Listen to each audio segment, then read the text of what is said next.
Tilt Holdings, Inc. is a business-to-business cannabis company focused on the research, development, manufacture, distribution, and sale of products and services. The company maintains two primary divisions: technology for software and services, and infrastructure for cannabis products and devices. Revenue is generated from cannabis cultivation, the sale of flower, concentrates, oils, consumables, and topicals, vaporizer and inhalation devices, delivery and inventory management services, and licensed software. The company has operations in 40 U.S. states and Canada and Europe, and more than 1,000 dispensaries across the U.S., Canada, Puerto Rico, and Jamaica. Tilt Holdings, Inc. trades on the CSE under the ticker symbol TILT. And we're joined with Alex Coleman. How are you doing, my good sir? Thank you for joining us on the show. Terrific. How are you? I'm doing very well. You had news come out today that I think is catching a lot of people's attention. Can you speak about that for a moment? Sure. We produced a revenue number that we released to the market for $18.3 million for the month of January. That was the first time we've actually been able to connect with investors for any results, given our elongated process to go public. And it's a reflection really of just the starting point for all the assets we've been amalgamating over the past several quarters. Yeah, and it's a significant amount of revenue, especially the unaudited of last year. It was 98.3 or 97.3, I believe, million in USD. That's going to put you right up there in the tier one of cannabis companies. It's just really interesting. You know, we've seen your news releases come over the last little while. People have been talking to you from here and there, but I don't think anyone really fully understood, or at least speaking with other investors, just how much revenue you're actually pulling in. Is that, what states are you primarily in, and how do you get to that number so quickly? Look, I mean, the number is interesting because it doesn't even reflect sales of cannabis products, actually infused products. You know, that's all coming online now. Our biggest push was Massachusetts. And as everybody knows, that process has been somewhat elongated by handing out license by license rather than just having the whole market go adult use at a moment in time. And then, you know, you add in the other states like Illinois, Ohio, Pennsylvania, you know, that we're all going to reflect that revenue later in the year.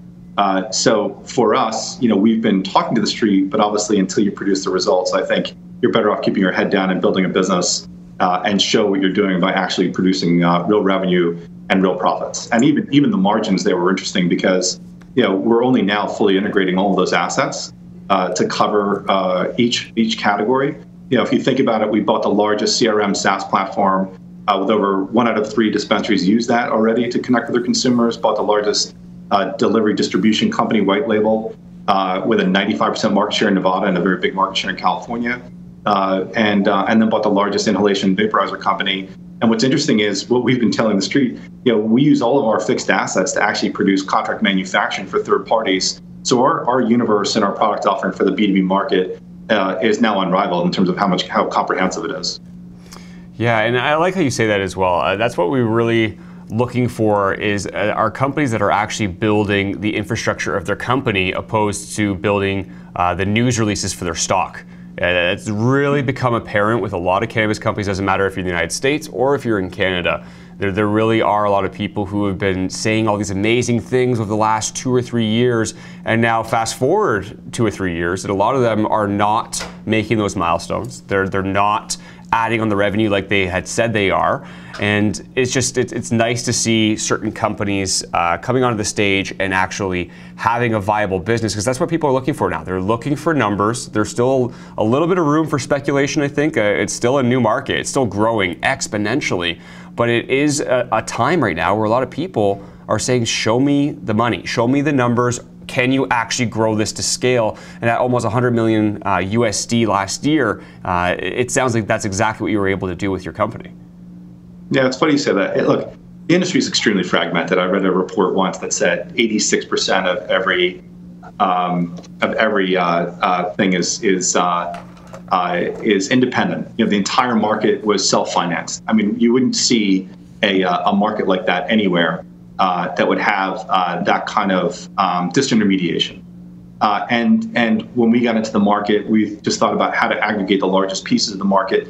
And imagine I come from a private equity background, very traditional middle market, and I went to my first major cannabis conference last May, and saw some very interesting presentations. The first time we presented, but I've never been to a conference where nobody presented numbers, and so we took that as a real positive sign for us to make a bigger initiative in the market.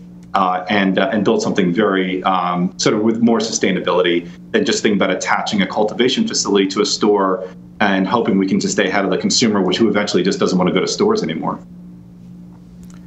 Alex, Ed Molesky here. How many jurisdictions are you operating in it, and do you plan on continuing to expand the number of jurisdictions that you're operating in? Yeah, great question. Absolutely. I mean, you have 33 states here now, and that's expanding.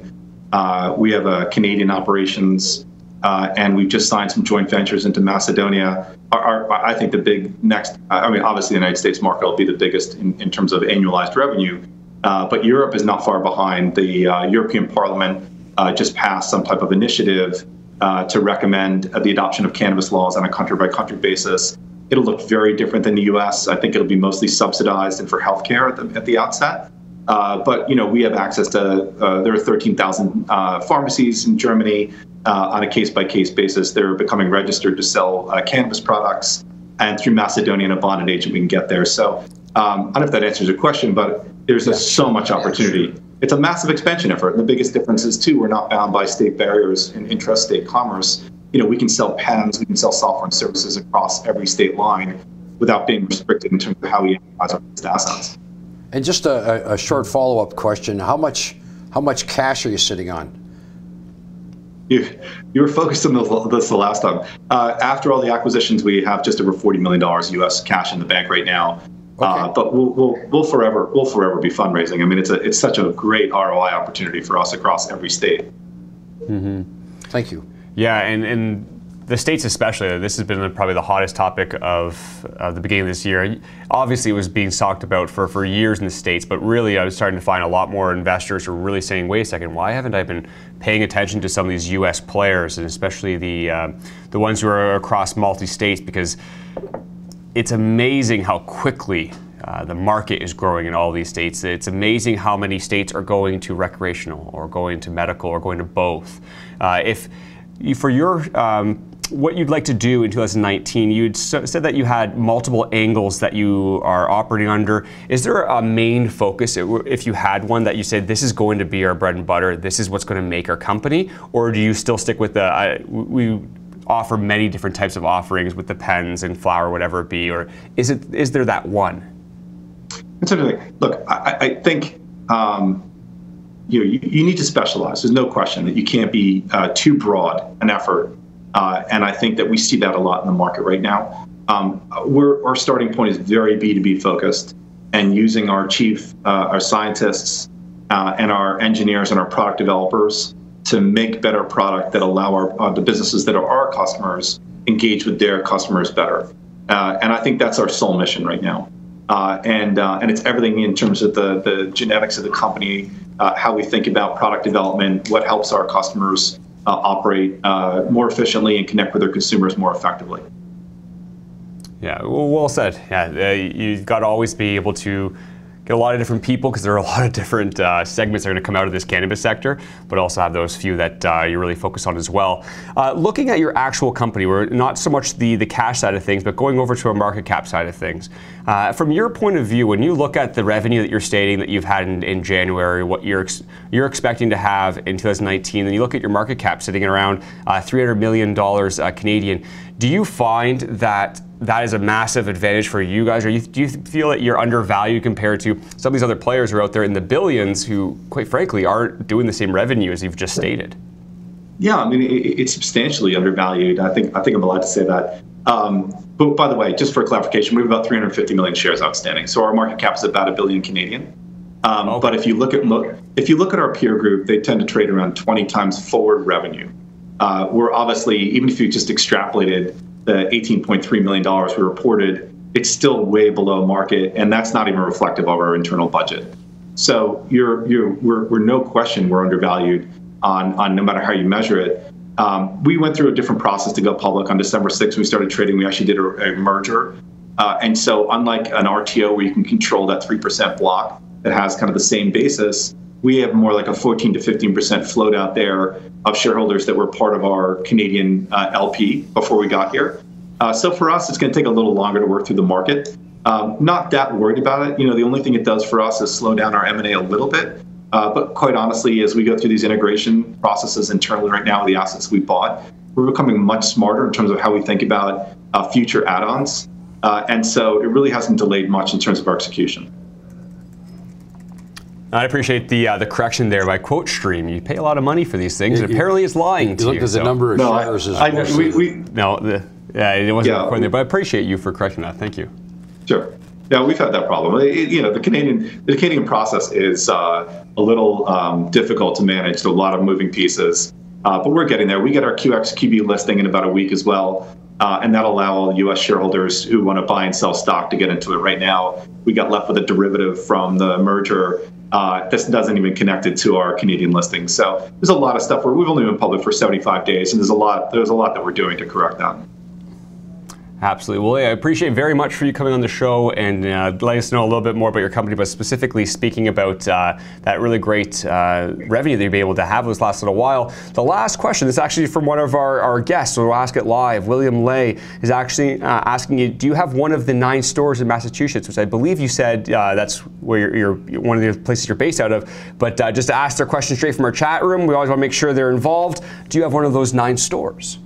We don't. Our next store is, we're in Taunton, Brockton, and Cambridge, and those will roll off sequentially over the next month to month. What we did not indirectly also, what's going to be interesting in Massachusetts, we had started an economic empowerment initiative about a year ago, before it became sort of more of a hot topic. Hired a gentleman by the name of Tito Jackson, who's an ex-mayor, ex-councilman, city councilman for Boston. We have a pipeline of dozens of minority applicants right now that we'll end up supporting in the market through that initiative in what would look like more of a franchise concept, for lack of a better way to describe it. And we're really excited about it, supporting all those people. So my hope is that on top of the 3 stores we open, we can open dozens of stores that are minority-led that we can support through our B2B model. It's like a perfect alignment. So I appreciate it very much, and William, I hope that answered your questions, and because it did. Well, thank you very much for taking the time. We appreciate you coming on the show. Looking forward to speaking with you again soon, as we always like tracking the progress of the companies that come on our show. I wish you all the best for the rest of your afternoon as well. I appreciate you having me. Thank you very much.